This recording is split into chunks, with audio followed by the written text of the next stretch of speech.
Back to basics, because we do like the fancy things, we like the attention, so on and so forth.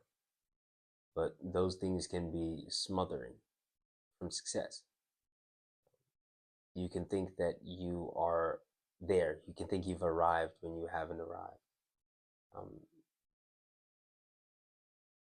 Personally, I got into this little phase where I was showing up for the sake of. Now, I always like to look presentable. I always like to look good. You know, you like to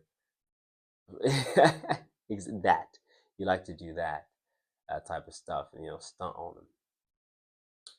And that is not necessarily a bad thing. However, when you are now showing up to places and sticking around in places and all of those things, when the purpose is to stunt rather than stunting by accident, just by being that person, that's when you've kind of lost your way, or that's when I know I've lost my way. And it seemed like I was hitting that kind of a phase, and then man, all it took was on the way to not even the training itself.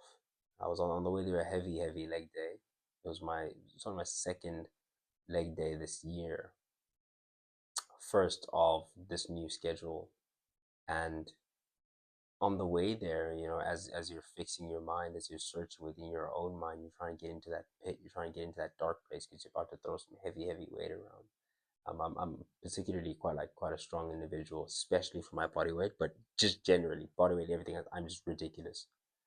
And so I really do have to go to a very deep place, deep, authentic, true place between self and self. And it is in that place that I had this conversation, and I realized that we like the attention, we like the fancy things, but they can be smothering from success. And the gym seems to be that anchor for me. And so the message today is find your anchor. Find the thing that brings you back to yourself again.